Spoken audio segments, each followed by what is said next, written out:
जय मसीह की। हमारे परमेश्वर के नाम को महिमा मिले।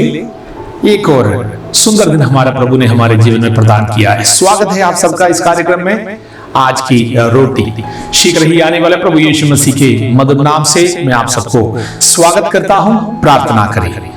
स्वर्गीय परमेश्वर, आपका पुत्र यीशु मसीहा हमारे कारण क्रूस पर मृत्यु सहा जी उठा। प्रभु जी हमारे लिए आज भी पिता के दाहिने ओर बैठकर वाद विवाद करते हैं। प्रभु आपकी करुणा के लिए हम प्रार्थना करें। हमारे जीवन में किसी प्रकार की कमी घटी हो, क्षमा करे प्रभु, हम पर दया करे, अनुग्रह करे। हमारे जो देश के ऊपर जो विपत्ति है प्रभु आप हटाएंगे। प्रभु जी किसी मनुष्यों में ऐसा ताकत नहीं है प्रभु इन समस्याओं का समाधान करे, लेकिन हमारे परमेश्वर, जीवित परमेश्वर, आप हमें हालेलुया उत्तम समय पर आमीन हमारे लिए निखास करेंगे। हमारे देश के अधिकारीगणों के लिए धन्यवाद परमेश्वर। प्रभु जी हालेलुया बुद्धि ज्ञान समझ से परिपूर्ण करें। प्रभु जी हमारे प्रिय लोग देश के सेवा में, हमारे देश के लोग लगे हुए हैं, उनके परिवारों के लिए प्रभु हम प्रार्थना करते, पृथ्वियों के सुरक्षा के लिए प्रार्थना करते। अनेकों परिवार प्रभु हालेलुया बर्बाद हो रहा है। प्रभु जी लोगों के पापों को आप माफ करें। धन्यवाद परमेश्वर, आपके वचन से आप हमें तृप्त करें, हमसे बातचीत करें यीशु मसीह के नाम से आमीन। हम एक वचन पढ़ेंगे, दूसरा कुरिन्थियों 13वीं अध्याय के 11वीं वाक्य। निदान हे भाइयों, आनंदित रहो, सिद्ध बनते जाओ, ढाढ़स रखो, एक ही मन रखो, मेल से रहो और प्रेम और शांति का दाता परमेश्वर तुम्हारे साथ होगा। प्रेम पौलुस के सेवकाई के दिनों में जब कलीसियाओं को लिखता है, ये 13वीं अध्याय एक फेयरवेल मैसेज जैसा है। अनेकों चीजें सिखाने के बाद अंत में पौलुस उन्हें सदुपदेश देता है कि उन्हें किस रीति से बने रहना है। जब पौलुस चला जाएगा, जब पौलुस दूसरे जगह सेवकाई के लिए चला जाएगा, उस समय पर कलीसिया को, कुरिन्थ देश के कलीसिया को किस प्रकार बने रहना है मसीह जीवन में, उसके बीच में उसके विषय में इस प्रकार कहता है। इंग्लिश में इस प्रकार लिखा है, फाइनली ब्रदरन फेयरवेल।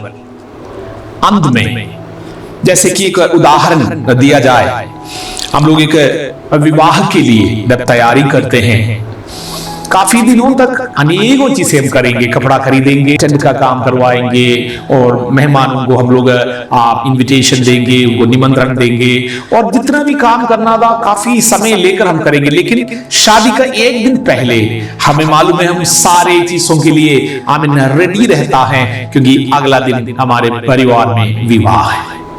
विवाह वाले दिन बहुत ज्यादा भागादौड़ी नहीं करते, उस दिन के इंतजारी के लिए, उस दिन को सुंदर बनाने के लिए।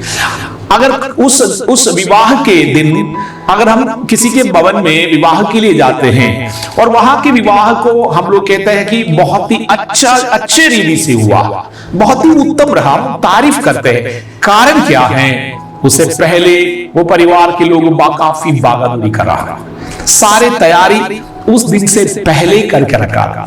इस प्रकार प्रभु के लोगों का आशा, विश्वास, भरोसा यही है कि हमारे प्रभु एक दिन आने वाला। ये अंत के दिनों में हम लोग पहुंच चुके हैं, हमें मालूम नहीं कितना समय और हमें मिल रहा है। पौलुस आत्मा में इसलिए पहले से कहता है, हे मेरे भाइयों, अंत में तुम आनंदित रहो। अनेकों ऐसी चीजें हैं, शैतान हमारे आनंद के भंग करते हैं।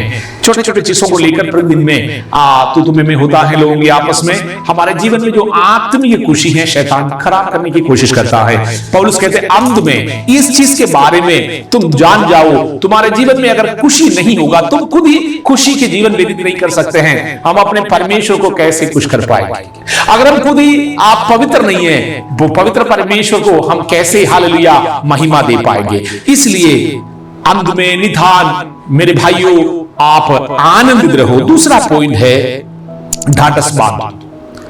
हमारे हर एक आमीन हालेलुया परिस्थिति में ढाढ़स बांधे। तीसरा, एक ही मन के होते रहो।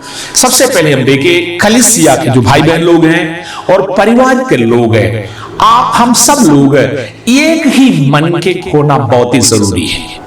10 तरफ का बात जब करेंगे, 10 तरीके के चाल चलन होगा, सब लोग अपने अपने मनमानी करते हैं।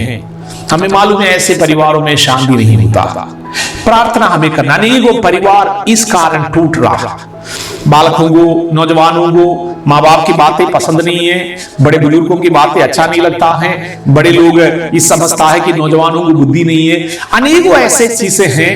कुल मिलाकर के परमेश्वर के वचन में जो हमारे लिए एकता की बातें करता है वो एकता नहीं होता है। पौलुस इसलिए कहता है बाकी सब कुछ ठीक है, अंत का समय पहुंच चुका है, सबसे पहले देखिए कि हम एकता की आत्मा वृद्धित करने, आत्मा में बने रहने वाला हो कि नहीं। कम से कम कलीसिया, आपके परिवार, विश्वासियों के परिवार, विश्वासी लोगों के साथ एकता में बने रहने की कोशिश करे, जो धार्मिकता और पवित्रता के जीवन व्यतीत करता है। अगले हालेलुया पॉइंट ये है, शांति के जीवन व्यतीत करें। जैसे हम लोग कहा कि खुशी के जीवन, इतना जितना महत्व है, आप खुशी चाहते हैं जीवन में, इस रीति से शांति चाहते हैं, स्वर्गीय शांति के लिए हम लोग तैयार हैं। अब हमारे परमेश्वर की आगमन में अनंत जीवन, हमारे लिए शांति का जीवन होगा। आप समझे, अगर हम इस पृथ्वी में जितने लोग परमेश्वर हमारे आजू बाजू में रहने के लिए, हमारे परिवार में रहने के लिए जो दिया है, उनके साथ हम शांति नहीं बनाए रख पाएंगे, उनके साथ मेल के जीवन नहीं रहेगा, हम कैसे स्वर्ग में जा पाएंगे। इस संसार में जो कार्य हम करते हैं, इसी के अनुसार हमें अनंत काल के जीवन मिलता था। अगर यहां पर प्रभु की वचनों को पूरी रीति से हम लोग नहीं मानते हैं, नहीं पालन करते हैं, मेरे प्रियो, हम परमेश्वर के आगमन पर हम अनंत काल के जीवन में, स्वर्गीय जीवन में नहीं जा पाएंगे। सिद्ध बने रहो, प्रभु का इच्छा है हमारे लिए, जैसे हमारा परमेश्वर सिद्ध है, वैसे ही प्रभु का कलीसिया, परमेश्वर के लोग सिद्धता में बढ़ते जाए, प्रतिदिन सिद्ध बने रहे, जब जाकर के हमारे परमेश्वर को महिमा मिलता है। और इन वचनों के द्वारा प्रभु आपको आशीष दे और आज का दिन आपके जीवन के लिए बहुत ही लाभदायक दिन रहे। आत्मिक बातों में, आर्थिक बातों में, शारीरिक एवं मानसिक बातों में प्रभु के वचनों के अनुसार का जीवन आपका हो, यीशु मसीह के नाम से आमीन।